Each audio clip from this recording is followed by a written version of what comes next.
My name is Donald Condie, C-O-N-D-I-E. And tell us, what do you do for work, sir? I'm a child, adolescent, and adult clinical and forensic psychiatrist. And can you tell us your background as to where you went to school and when you got your medical degree and things of that nature? I graduated from Tulane University, then spent some time in graduate school at the University of New Orleans, then went to medical school at Louisiana State University in New Orleans. And then I came to Boston to the Massachusetts Mental Health Center to train in psychiatry. And where is that? The Massachusetts Mental Health Center was at 74 Fenwood Road. That building has been demolished, and now they're at 75 Fenwood Road in Boston. I was referring to more like, is that affiliated with any particular medical schools? Yes. What is it? Harvard. And what years were you working at the Mass Mental Health Center affiliated with Harvard? I started there after medical school. I graduated in 1982 from medical school, was an intern in 1982 to 83, and that was a Harvard-affiliated internship, and then residency was 83 to 85 for adult training, 2 years, then 85 to 87, which is 2 years of training for child and adolescent. Then I did a forensic fellowship, also at the Mass Mental Health Center. And during that year, I spent some time at Harvard Law School as a visiting fellow. And do you have, or did you have any board certifications that you can tell us about? I'm board certified in adult and child and adolescent psychiatry. Do you have a particular focus also on medications that are utilized in the course of psychiatry? Yes, I've spent a great deal of my career treating people in the state system with psychotic disorders and mood disorders. Tell us a little bit about that. Was there one particular period of time that you worked with literally more than 100 people that had serious psychotic disorders? Well, the Massachusetts Mental Health Center was a state inpatient facility. So we had many people with either no insurance or mass health insurance. Probably at least half of the patients at any given time would have had psychosis or a major depressive disorder. Have you, in the course of your career, following through on psychosis or major depressive disorder, had any focus or treatment on women that are either pregnant or have had little babies and they are looking for help in the postpartum period? Yes. Tell us about that. Well, starting in my residency, so in 1983, we had several patients at the Massachusetts Mental Health Center who were pregnant and were also sometimes afflicted with psychosis. We also had people who had delivered a child but were then hospitalized, sometimes with a psychotic depression or sometimes with simply suicidal ideation. And I've encountered that very frequently since then. I was for 14 years the chief medical officer of VinFen, which is a very large agency with contracts from the Department of Mental Health and the Department of Mental Retardation in Massachusetts and in Connecticut. We ran about 350 group homes, about 10 people per home, so maybe 3,500 patients. We frequently had people who were pregnant and were taking medications for psychosis.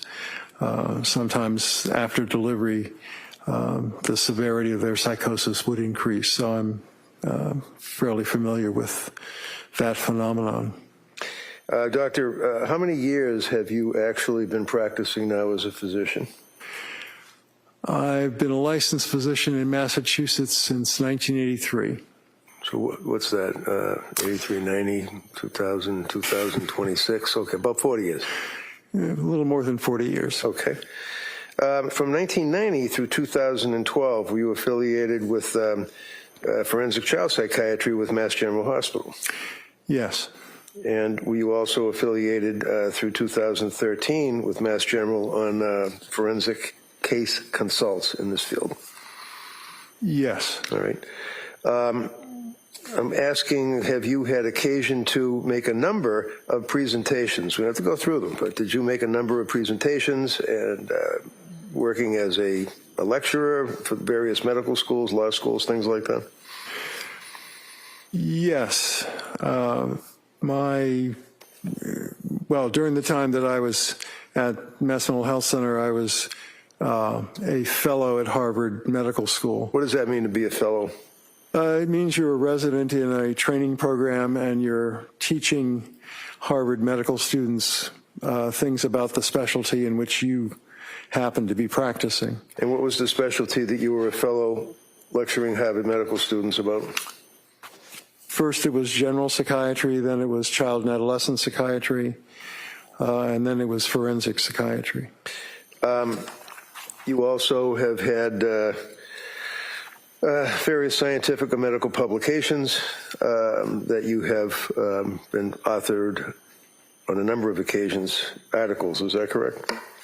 Yes. All right. Your Honor, I'd offer his CV if I could, just if, as an exhibit, if that's accepted. Como?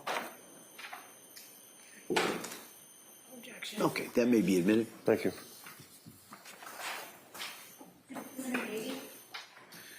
Now, doctor, if you can tell me, do you know, not necessarily personally, but do you know of Lindsay Clancy? I know about the case in general, but I don't know anyone personally. Now, you have never met her, is that correct? That's correct. You've never talked to her, right? Never have. You've never evaluated her for what's called criminal responsibility, is that correct? That's correct. I have not. I consulted with you for purposes of psychopharmacology and issues like that on this case, is that right? Yes. Fair to say that we've had a number of conversations in the evening, off hours, about various medications administered to women that are pregnant or postpartum. Is that right? Yes. Excuse me. Can you tell the jury, in a summary, what documentation, medical records, police reports, things of that nature on this case that you've had a chance to review? Well, I've reviewed the records of Rebecca Gelada, the nurse practitioner, Dr. Jennifer Tufts, the psychiatrist that saw Ms. Clancy. I've reviewed the Brigham and Women's Hospital records and the women and infants records. I've reviewed the McLean records. And I might be leaving something out. You know about her background as far as her employment as a labor and delivery nurse and her family, her 3 children and her husband that she was married, right? Yes, I'm familiar with that. Okay. So if I could, Doctor, direct your attention to, let's say, the fall of 2022, end of September. Can you tell us what Lindsay's status was as far as maternity leave with work and any complaints that she had at that time regarding her mental state? From my, excuse me. Could I get some water? We've got some on the way. Thank you. Thank you. Appreciate it. Sorry, my allergies are kicking up.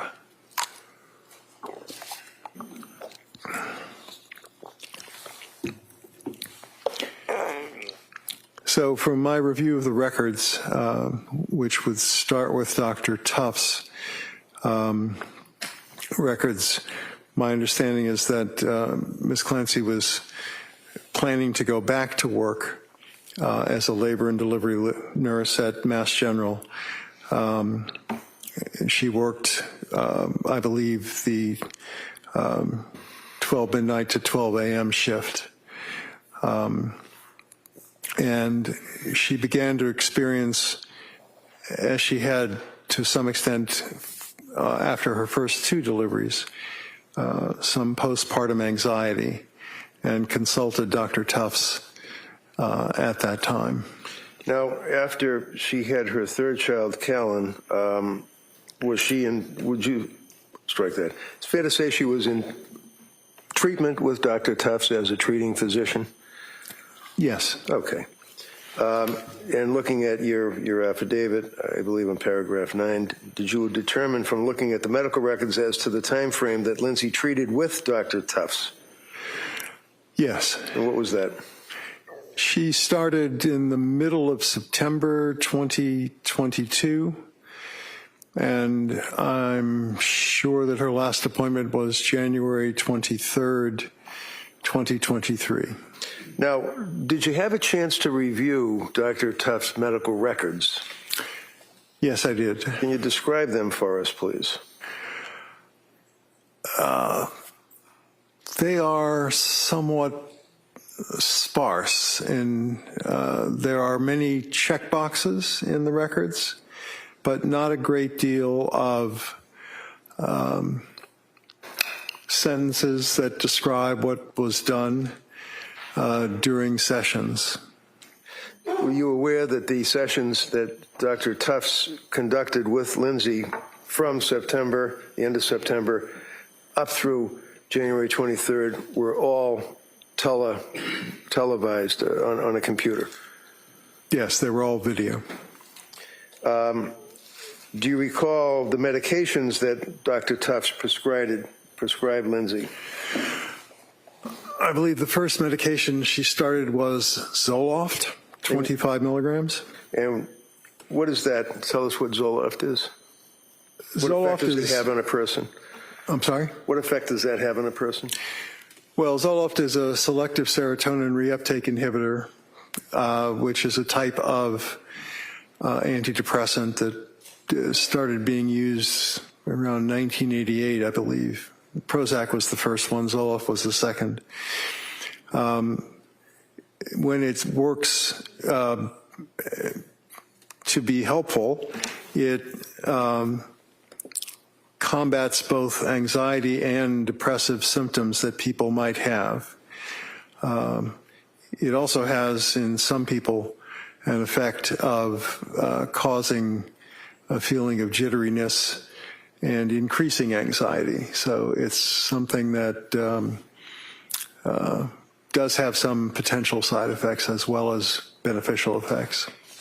And when she was prescribed the original 25 milligrams of Zoloft, did she in fact take that, or did she defer on taking that?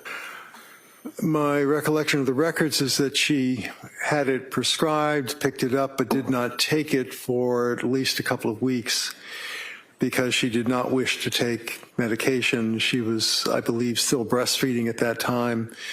There are medications, and Zoloft would be one that would likely appear to some extent in the breast milk. Okay, so because she was worried about that, she held off on that, but ultimately did take the prescription from Dr. Tufts. Is that right? The records indicate that she did eventually start taking the 25 milligrams. Sorry. Does it indicate when she started taking them after that little hiatus?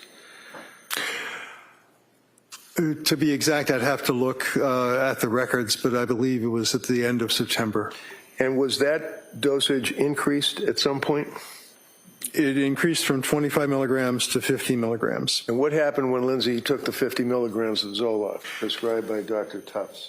The records indicate that she had a rather rapid series of difficulties, that she had insomnia for, I believe the records say 48 hours, couldn't sleep.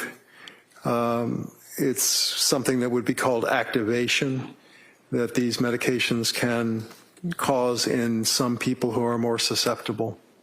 Now, by mid-October, after she began taking the Zoloft, would you agree that the records indicate a week after starting the medication and increasing the dose, she reported in October to Dr. Tufts. What you're relating is that she felt, how did she describe it to Dr. Tufts? If you could, I don't want to put words in your mouth. Well, she felt that she talked about being numb. She talked about not being herself. She talked about feeling worse, not better. Antidepressants usually take at least 2 to 3 and frequently 4 to 6 weeks to have useful effects, but sometimes side effects can happen very quickly. Did she also indicate, looking at your affidavit, that she was crying all day, she was experiencing mental fog, terrified to start something new, anxiety had gotten much worse? Did she tell that to Dr. Tufts at that time at the end of October? Yes, I do recall those things being in the record. All right, and following through again on your affidavit, was there further explanation from Lindsay's recitation of symptomology to Dr. Tufts? Did she further state about racing thoughts, paranoia? What did she say?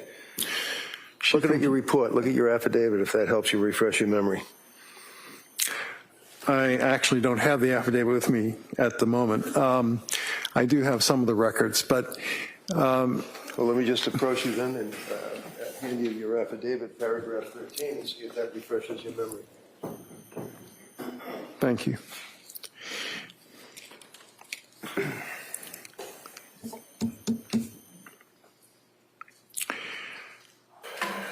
Yes. What did she say to Dr. Tufts? She reported, Dr. Tufts reported that Lindsay's psychiatric condition was generally deteriorating. That's a checkbox on one of the forms that her records. What did Lindsay say her symptoms were at that point? That she was having the racing thoughts, and that she was also feeling, as I said, not like herself, that her depression was worse than it had been. I believe that's also around the time that Dr. Tufts thought of trying a medication called Zulresso. Zulresso. Yes. And what is that? Is that you need that by way of injection? Yes, Zulresso is no longer marketed. It wasn't a particularly successful medication. It requires a 60-hour continuous IV infusion. In a hospital setting or in a medical setting? You have to be medically monitored. It doesn't necessarily need to be a hospital, but those are not necessarily things that can be done outside of a hospital. So she didn't do the Zulresso, though, right? She did not. Okay. It also costs $34,000 just for the medication, not for the monitoring. Okay. What's the next thing that happened with Dr. Tufts and Lindsay Clancy, sir? Well, if I look at my affidavit, when she stopped taking the medication, the Zoloft, she now felt better, as she had felt before she took the Zoloft, but she was less anxious. What was the next medication? She was put on Benadryl and had some difficulty sleeping, but also was worried that night because her son was coughing, and she worried a great deal about the children's health. And that would be something that would also intrude on her sleep, worrying about her children? Yes. Okay. What other symptomology traveling through November into December did she relate to Dr. Tufts, according to your review of the medical records? Well, she talked about things like dizziness, feeling sedated in the morning when she woke up, if she got any sleep at all. And I think she used the term brain fog at times. These are sometimes symptoms that people who are experiencing postpartum depression frequently complain about. She continued to complain about anxiety. Well, it's not what they're complaining about, it's what they're living, right? It is a very unpleasant experience, yes. And continuing on through November, at some point did she leave or stop with Tufts and go to another healthcare provider by way of either emergency room initially and then another healthcare provider? Yes. Who was that? She started treatment with Rebecca Gelada, a nurse practitioner at South Shore perinatal program. Now, one of the things that was apparent that we, if you recall, I believe, that she also had initially been referred there by a friend of the family. Is that right? To that perinatal clinic? Yes, my understanding from the records is that Miss Clancy's mother-in-law was friendly with a nurse practitioner who practiced in the perinatal program, and I believe it actually started the perinatal program. Yes, and ultimately, or in the beginning, she was treated by a Julie Paul. Is that correct? Yes. Do you remember looking at the medical records and that on November 27th of 2022, nurse practitioner Julie Paul reported that Lindsay stated that she was disassociated, that she was not in touch with reality. Do you remember that? Yes. And what is that a symptomology? Is that a symptom of psychosis, to be disassociated and not in touch with reality? It certainly can be. Dissociation it can mean that people feel like things around them are not real. Right, and that's a pretty serious feeling to have, right? It is. And that's pretty common, unfortunately, with women that have postpartum psychosis, right? It certainly can be, yes. And what are the other symptomologies of postpartum psychosis, sir? Well, psychosis in general just means a lack of understanding of what's real as opposed to what is not. So a person with psychosis can have delusions, which are fixed false beliefs. They could believe that, for example, they have been told by God to do something. Okay. They can also have hallucinations at times. What kind of hallucinations? Most people have auditory hallucinations, not visual hallucinations. Hearing. Is that correct? Auditory is hearing, right? Yes. Okay, as opposed to what? As opposed to visual hallucinations. Visual. And in the course of reviewing the medical records, did you see that, in fact, that Lindsay had auditory, no visual hallucinations, but auditory voices? At times, she reported that she had heard a voice, yes. Okay.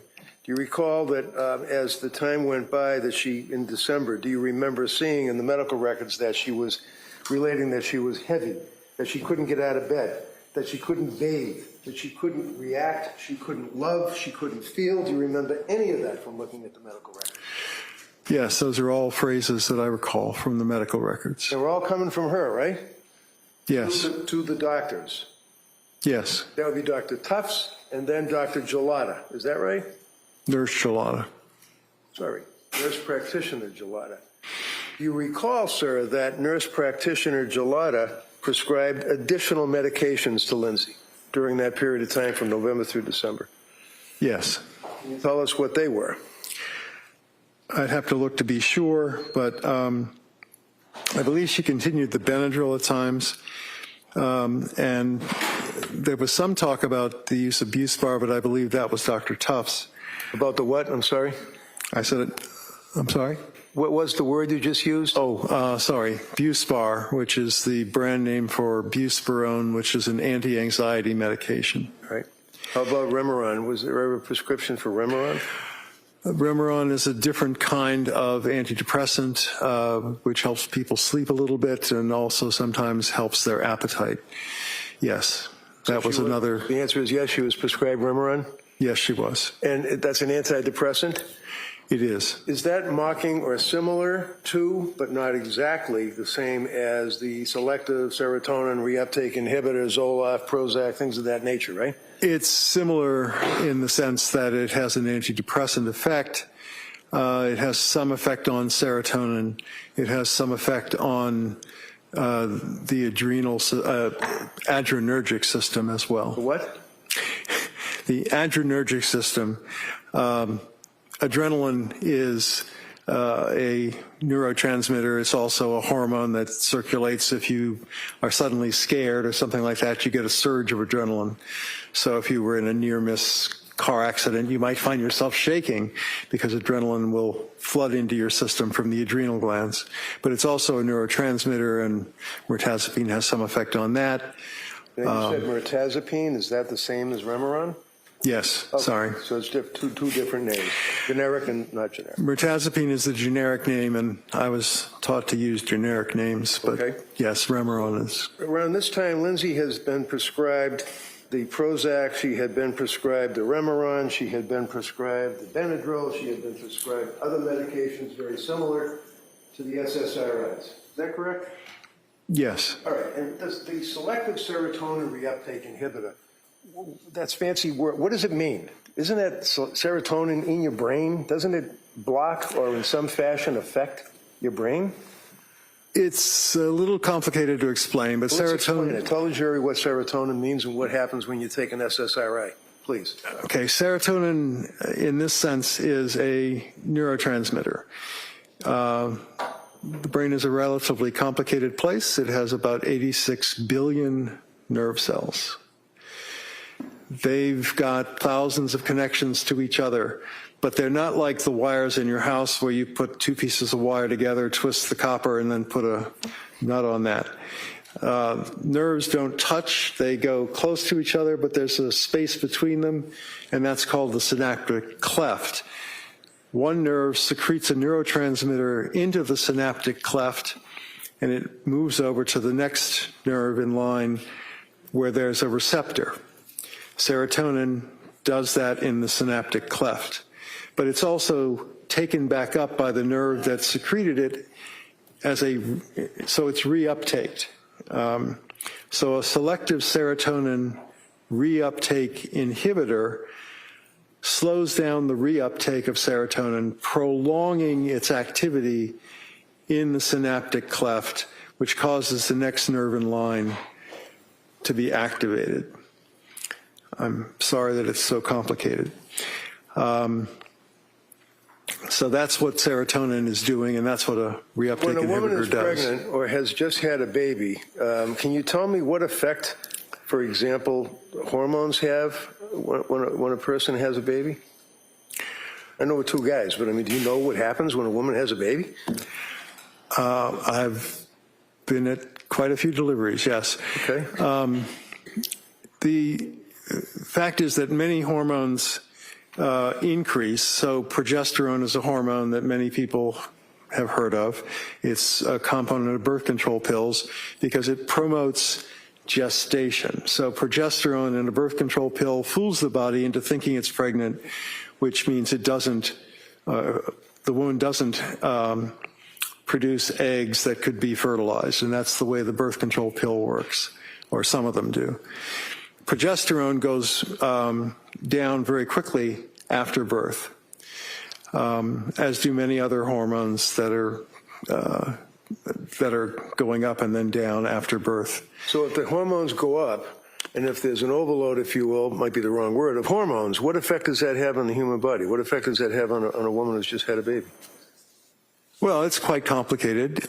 Just tell us basically what your feeling is. That they want to get into it, they can ask, but what effect does it have on a woman that has a baby? Well,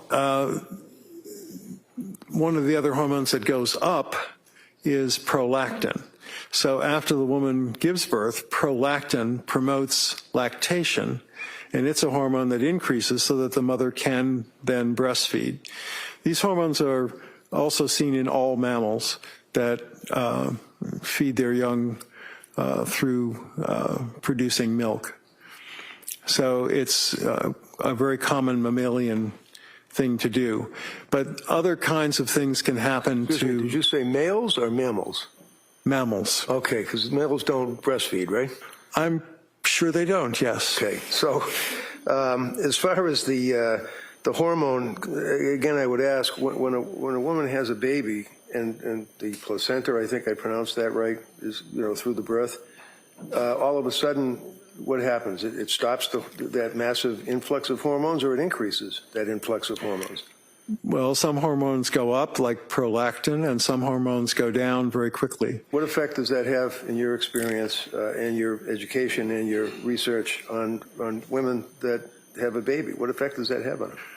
Well, many women experience postpartum blues. What is postpartum blues? It's a feeling of... Thing. I'm sorry? Sounds like a 50s thing. What's postpartum blues? It's a feeling of low energy and being sad, not as serious or usually as long as postpartum depression. What is postpartum depression? Is that the next level? It's a more serious condition where the woman may feel that she can't connect to the baby, that she feels isolated, she has no energy, she may also have insomnia. So, for example, if a woman is unable to sleep, feels as though she's losing a contact or connection with her infant, is stressing about not having that contact with her infant, feels that she's unable to emote or feel love or any emotions and can't relate to people, and also is out of reality, are those, or disassociative state, are those, in your opinion, symptoms of postpartum depression and or leading to postpartum psychosis? Yes, they are. And Lindsay had those symptoms, didn't she? She reported all those symptoms, yes. Doctor, when a doctor like Tufts is meeting with a person and checking the boxes, can that doctor give a blood test to the patient? Certainly. Is that important, in your opinion, that a doctor give a patient, especially a woman who's coming to them for help with these symptoms, give them a blood test? Yes. And again, we all know what blood tests are, but just tell me, I mean, is that a simple test? Is it a complicated test? It's fairly simple to have blood drawn, and there are many tests that are relevant, particularly after a woman has given birth. Why? Well, some women become anemic. Depends on how much blood loss might have occurred during birth, but there's usually some blood loss. So checking hemoglobin levels is important. The thyroid can be affected by delivery of the baby, and some women in the postpartum period develop inflammation of the thyroid. The thyroid is a very important gland that regulates many parts of the body. Is that why many times when a competent psychiatrist is treating a patient that is postpartum after having a baby, that they might run, and I may be wrong saying it, but a thyroid test? They would do most commonly two different kinds of thyroid tests. They would test for thyroid stimulating hormone, which goes up when the thyroid hormones that also can be tested for actually go down. So thyroid stimulating hormone is telling the body, make more thyroid hormone because it's not enough in the circulation. Did Tufts ever use a blood test at all in her treatment? No, she did not. Did Tufts ever check the thyroid levels of Lindsay Clancy at all during her treatment? No, she did not. How about Gelada? Did they test any of those things? No, Nurse Gelada did not do blood testing either. Now, you've made reference, sir, to postpartum depression, postpartum psychosis. You're familiar with the DSM, or what is referred to as DSM 5TR. Diagnostic Statistical Manual on Mental Disorders. 5, you said TR, that would be right there, meaning test revision? Correct. All right. And I'm approaching you with this and asking, you see that section there? Yes. And what is that section? The bipolar and related disorder section? What is bipolar disorder? What does that mean? Bipolar is the a newer name for what used to be called manic depressive illness. It describes an illness where people's moods go up, which is the manic phase, and then go down, which is the depressed phase. There are different categories of bipolar disorder. Bipolar 1 is the most serious. Bipolar 2 disorder also has similar fluctuations of mood, but in both cases of bipolar disorder, most people spend more time being depressed than they do being manic. Now, just tell me, what does manic mean? What does that actually mean? They feel usually euphoric, that they don't have... They're up? You're really up. Okay. You're extremely optimistic. You might spend a lot of money foolishly, but you wouldn't worry about that because certainly you're going to win the lottery. You can just feel it. So there can be psychotic thoughts along with bipolar mania, unreasonable expectations.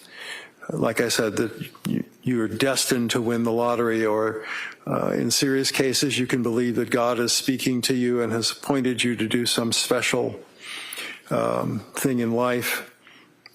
How about excessive cleaning and, let's say, divesting oneself of personal property, cleaning garages, things of that nature? There was talk in the records of an episode where Miss Clancy and her husband cleaned out the garage, but it was difficult to tell from the records whether or not that represented what we would call a hypomanic episode. Exercise. Was there a lot of references to exercise? There were a lot of references to exercise, and exercise can be a very useful thing. Sure, that's one of the things that a woman postpartum may very well be prescribed to do by a doctor like, or a nurse practitioner like Gillotta, right? I believe that nurse practitioner Julie Paul recommended a long run at one point. So there's nothing wrong with a woman going to, let's say, Kingsbury or whatever it is, or taking her kids to the local gym with a swimming pool and trying to get some exercise in the postpartum stage. That doesn't, that's something you wouldn't hold against her, right? No. Okay. Now, how about, are you aware that within a very short period of time after she had baby Callan, that she actually ran a road race?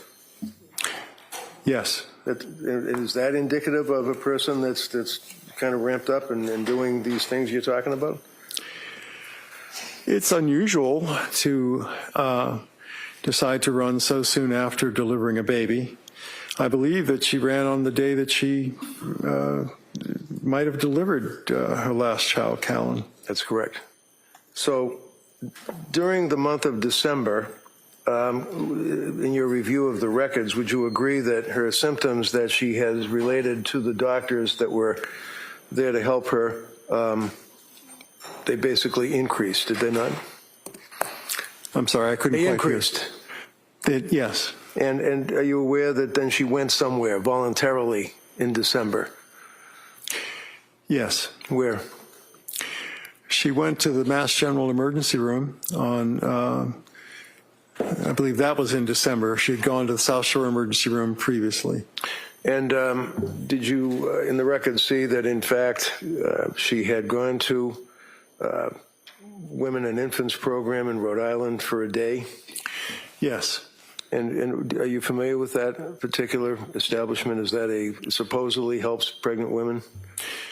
Yes, I reviewed those records as well. And do you know why she was discharged after a day? The records stated that they thought that she was having complications from medications more than she was suffering from postpartum issues, and therefore was not a good candidate for their program. And this was after getting there at 8 in the morning and leaving there around 4 o'clock in the afternoon, right? That's my understanding, yes. And the records indicate, if you read them, that during that period of time, there were little group discussions and coloring sessions and things like that. Is that correct? Yes. You know that there are suicide hotlines that people are told to call, right? Yes. especially if a woman is in postpartum and is experiencing these difficulties and is describing the symptomology and on all these medications, that if you feel like you're going to kill yourself, you're supposed to call a telephone number, right? Well, it wouldn't be the advice I would give, but that was some advice that was given, yes. And did she call, to your knowledge, from reviewing the records, the telephone? She called the Aspire hotline, I believe, on 2 occasions. And was she given any help by the Aspire hotline? I believe the records say that she was told by Aspire that since she did not have a suicide plan, she did not require what's called a higher level of care, meaning an inpatient admission. So she basically had been to Nurse Gelada. She had contacted Aspire on 2 occasions. She went to Rhode Island Hospital on a recommendation the day after she was recommended to go there, and left after not being accepted. After calling the suicide hotlines, things got to the point where she and her husband went to an emergency room. Is that right? Yes. And did they get treatment did she get treatment at the emergency room? I believe the first time that she went to the Mass General Emergency Room, they recommended that she consider an admission at McLean, but she and her husband decided that they did not want her to go inpatient at that time. How about the next time she went to the emergency room? The next time she went to the emergency room, which was not very long after, she was admitted to McLean. McLean Hospital, and that would be that would be the locked wards for a period of about 4 days, correct? Yes. In reference to the bipolar disorder that we touched upon, sir, is that something that's a consideration when you're treating, as a psychiatrist, a woman who's coming to you for help and expressing concerns about the symptoms that we've talked about? Yes. Why? Well, some people with bipolar disorder, especially given the fact that depression is a prominent symptom in bipolar disorder, become suicidal and can even commit suicide. So that's a very serious possibility that has to be considered. Did any of the nurse practitioners consider that as a possible diagnosis? The records indicate that Ms. Clancy was frequently asked if she had a plan to kill herself, even after she reported having what was called passive suicidal ideation. But it was reported very, very frequently in the records. And in reference to her treatment with nurse practitioner Gelada, did, to your knowledge, nurse practitioner Gelada consider as a secondary diagnosis or a working diagnosis the possibility of bipolar disorder? Yes. Was anything followed through on that? I believe she discussed the possibility of a mood stabilizer, but I believe that she then ended up using Seroquel or quetiapine, which is No, that's Seroquel and quetiapine with a Q, right? I'm sorry? Seroquel and quetiapine with a Q. Quetiapine with a Q, yes. Using the 2 words again. I just want to make sure it's clear.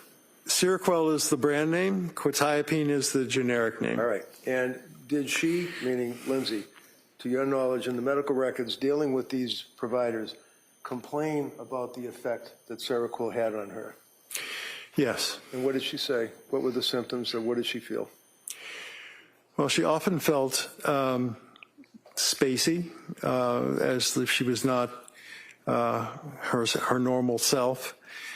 She felt, it's fairly commonly reported that she felt hungover in the morning because these medicines, that particular medicine does make people somewhat sleepy.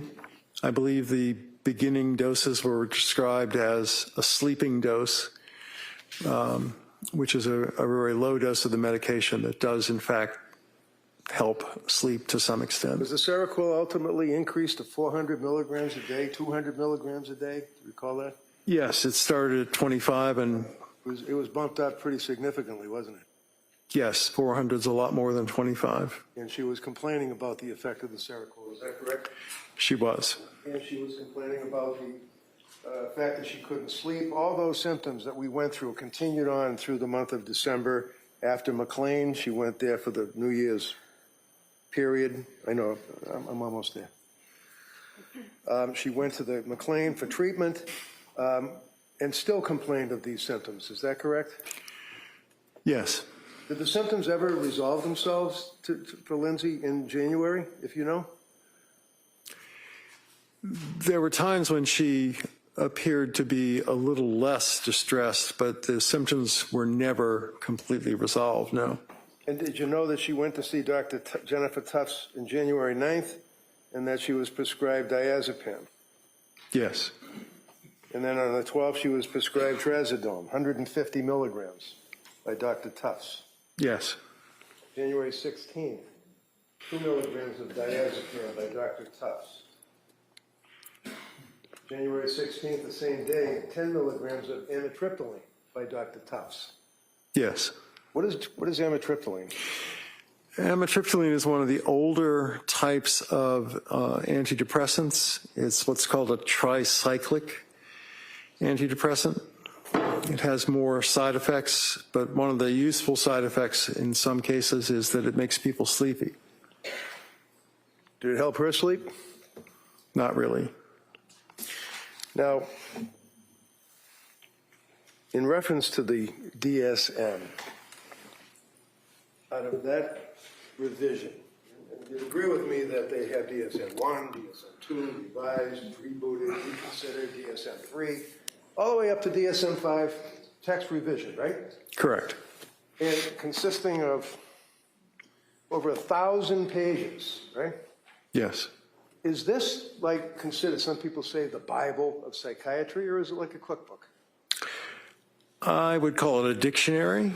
It's a list of definitions. If I looked under P in this dictionary, would it contain anything about postpartum psychosis for a woman? There is one mention on page 148. That's it. That's it.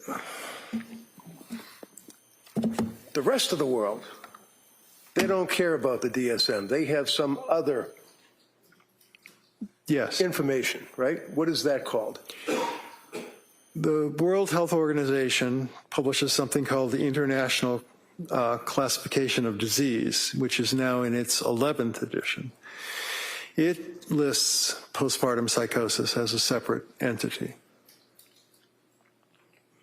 And that's the one that insurance companies use for billing purposes. Right, not this.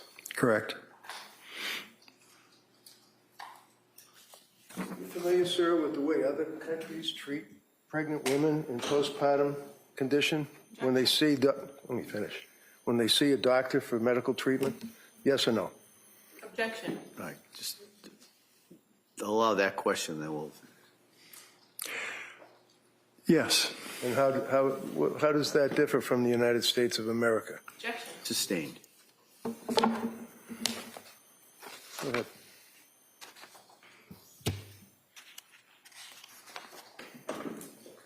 All right. Como?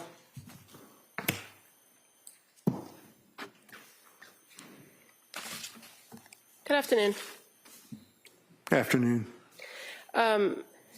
You spent some time when you first got to the stand going over your qualifications, and I think counsel now has admitted your curriculum vitae into evidence, right? I'm sorry, I didn't hear the last part. Your curriculum vitae. Yes. Is you went through that with counsel. You recall that? Yes.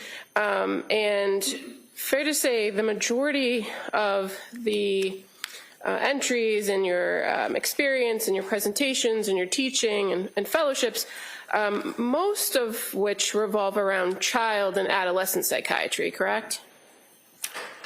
I wouldn't say the majority. Well, where in your CV does it say that you worked with postpartum women? It doesn't say that specifically. Okay, so your testimony is that back in 1983 when you were at the, was it the Massachusetts, Mental Health Center, You worked with the postpartum women, is that correct? There were patients who either were pregnant while they were there or delivered and were hospitalized after that, yes. Okay. And your involvement in this case with counsel, with defense counsel, wasn't directly that he reached out to you, was it? It was that you had provided some information as it pertains to a civil lawsuit that's pending. That's correct. Okay. And so this affidavit that counsel's been referring to that you drafted, you've revised it for these proceedings, but fair to say you went through a series of records that didn't include anything related to this criminal case, meaning no police reports, interviews, photos from the scene. Is that fair to say?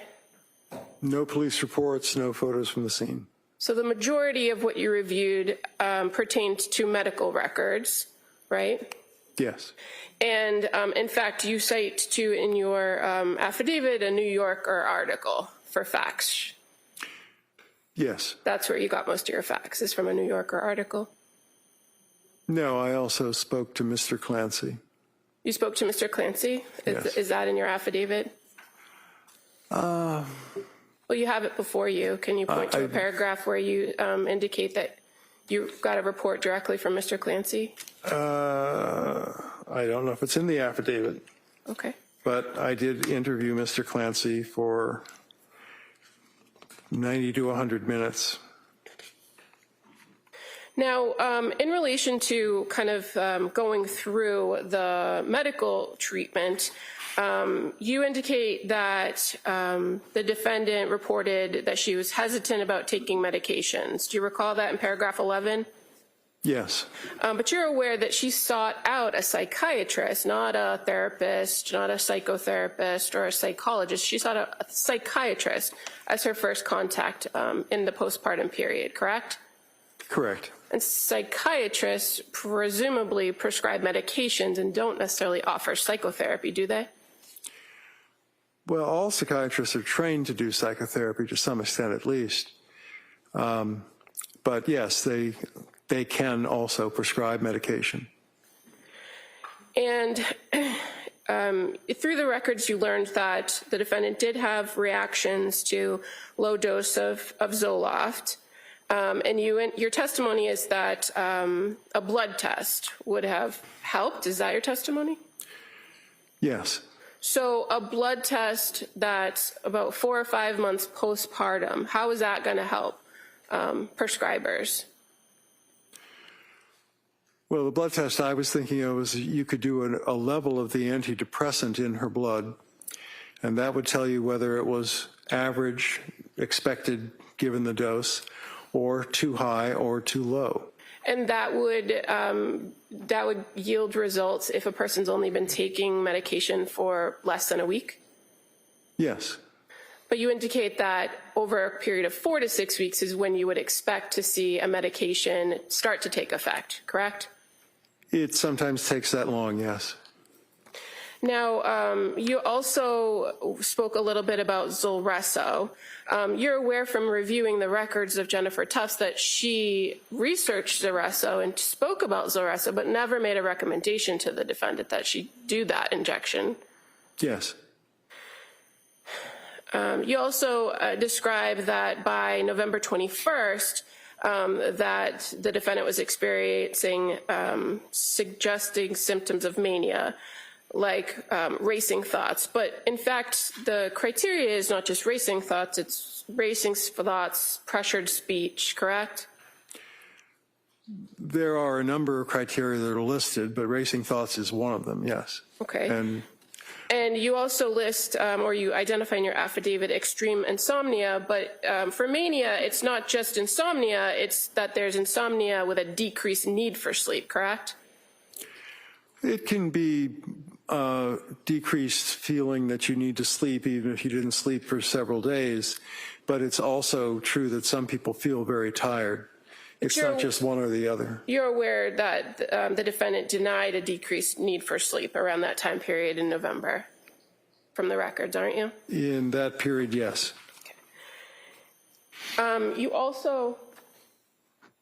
You also indicated that in reviewing records pertaining to, I think you noted Jennifer Tufts, that her notes were a series of the record was a series of check boxes, right? That was your testimony? There are a few sentences, but there are mostly check boxes, yes. And fair to say, the way in which those notes are created, there are several areas in which notes are placed at different points in those records. There are notes at certain places, yes. And those notes are reflective of statements that the defendant was making about her mood and how she was feeling and symptoms, correct? Yes. Those are all important things for a treating psychiatrist to consider when they're considering a patient's overall presentation. Is that fair to say? Yes, fair to say.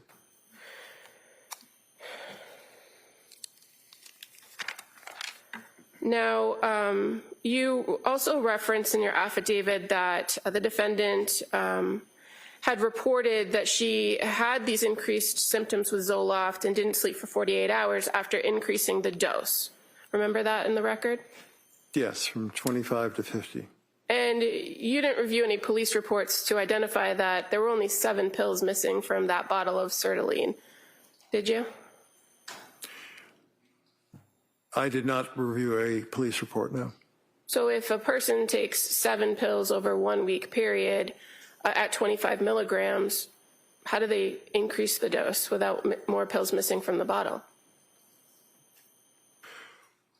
Well, I believe if you took 3 or 4 pills for a few days of 25, then you still would have enough pills to take 2 25s and increase the dose to 50.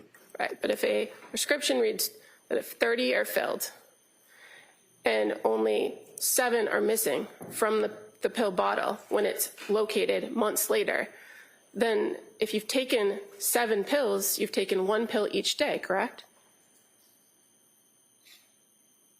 Not necessarily. I believe that she stopped taking the medication rather quickly, and I'm not sure which pill bottle you're discussing because, as you said, I didn't review a police report. Okay.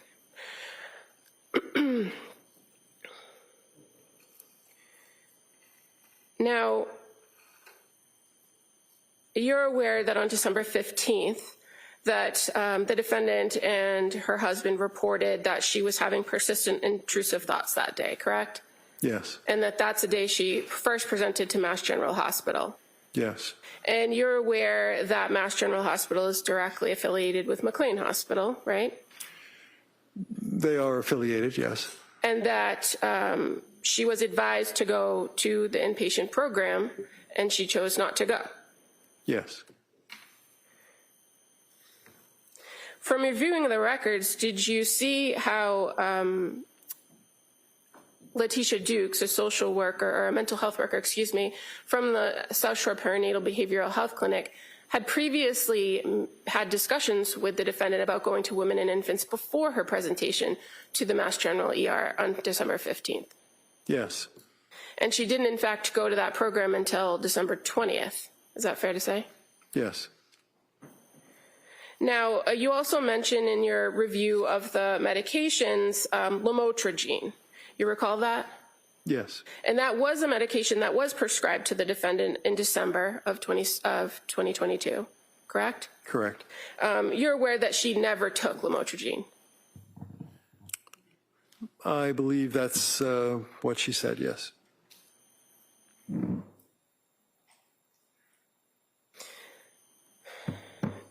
Now, you also were asked, or you spoke about Seroquel. So you're familiar with the prescription, or what was prescribed of the Seroquel over the period of time from November 30th through early December, correct? Yes. You've reviewed that. And so I think you testified on direct examination that the initial dose was a low dose, 25 milligrams. Correct. And you're familiar, that is a fairly common dosage, a low dose to prescribe to address some sleep issues. It is, yes. And you're aware that for people who are suspected or have bipolar disorder, that the levels of prescribed are generally much higher than 25 milligrams, right? Yes, they would be. They could range anywhere from 100 milligrams to up to, what is the range, if you know? It would go up to 800 milligrams. And so in this circumstance, you're aware that Rebecca Gelada had suspicions about bipolar disorder, right? She mentions it as a distinct possibility, yes. And without relief, she recommends titrating or going up on the Seroquel over a period of time, right? Yes. And you settled on a number of 400, but you know from the records that that was the goal, to titrate up to 400 milligrams. Do you know if the defendant ever took 400 milligrams? I do not. And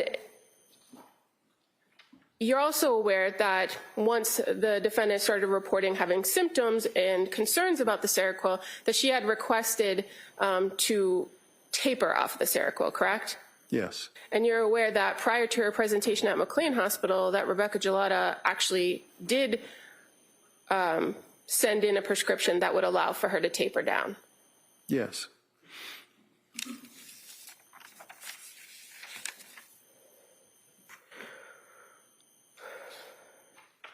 And when the defendant was admitted to McLean Hospital on January 1st, she was already on a taper plan, meaning she had gone back down to approximately 100 milligrams per night.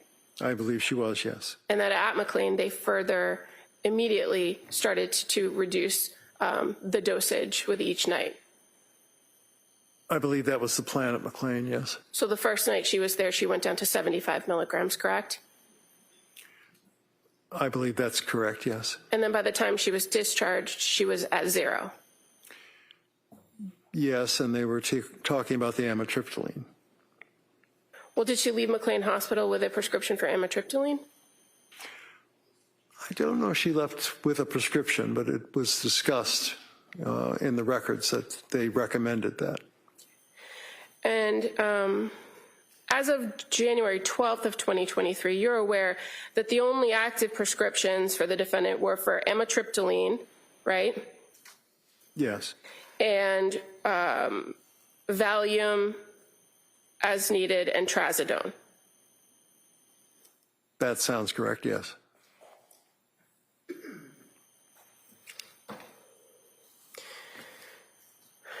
So throughout the course of your review of the records and all of the different medications that she was on from October through January, she wasn't on all the medications at the same time, correct?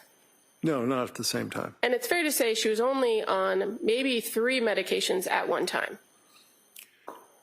3, there might have been 4 at one point, but yes. And she had expressed particular medications that she wished to return to, like Ativan at some point, correct? She was quite ambivalent about Ativan and talked a great deal in the records about being worried that she was addicted to it. But Ativan tended to work for her, correct? It made her feel less anxious, yes. And she actually described that at certain points to the providers that when she felt intrusive thoughts or she had a bad experience, that she took the Ativan and the thoughts were gone. Didn't she not? I'm not sure that she said the intrusive thoughts were gone, but she would feel less anxious when she took it. And as far as your conversations about hallucinations and auditory hallucinations, you indicated that at some point, or at points, I think was your testimony, that the defendant did hear a voice. But you're aware that she never reported to Jennifer Tufts that she heard a voice. She did not. She never reported to Rebecca Gelada that she heard a voice, did she? She did not. She never reported to Letitia Dukes that she heard a voice. She did not. And the only time she's ever said that she heard this voice was on January 24th of 2023. Is that fair to say? Correct. Thank you. Nothing further. So when the district attorney asks you whether or not Lindsay, after all the symptoms that we've already gone through, told Rebecca Gelada that she heard a voice, told Dr. Tufts that she heard a voice, and denied that she heard a voice, would you agree that there are reasons that a woman would not tell the doctor or minimize their symptoms out of fear? Yes. What kind of fear? Fear of what? Well, in the records, it's stated that Ms. Clancy reported she was worried that her children would be taken away from her, perhaps by the Department of Children and Families, if she reported very severe symptoms. The other thing is, as a health care professional, boards of registration sometimes take a dim view of people who have been in treatment for certain psychiatric illnesses. And so she might have been concerned about her nursing license, but that's speculation. So there are other reasons why a person may be concerned about telling healthcare providers, mandated reporters, that they're hearing voices, correct? Yes. Would you agree with me that you don't have to see the proverbial unicorn in the corner to your health provider to be suffering from psychosis? Yes, that's true. And can you tell us, Counsel was asking about the symptomology, psychosis, is that something that just grinds on for day after week after month, or is that something that comes on out of nowhere very quickly? No, overall. It can be quite episodic. What does that mean? It means that an episode can start and stop, and then an interval of time goes by. It could be days, weeks, or months, and then another episode occurs. Counsel asked you about bipolar disorder, the suspicions of bipolar disorder from Dr. Gelada, and then talked about the prescriptions that were prescribed. Is it, in your opinion, appropriate to prescribe a selective serotonin reuptake inhibitor to a person that is bipolar? No, overall. It would be considered something to be done cautiously and usually with a mood stabilizer begun at the same time to prevent the possibility of making manic symptoms worse. Thank you, sir. Buckingham. So just briefly, you didn't interview the defendant, did you? I did not. You don't know what she was concerned about. You're speculating. Yes.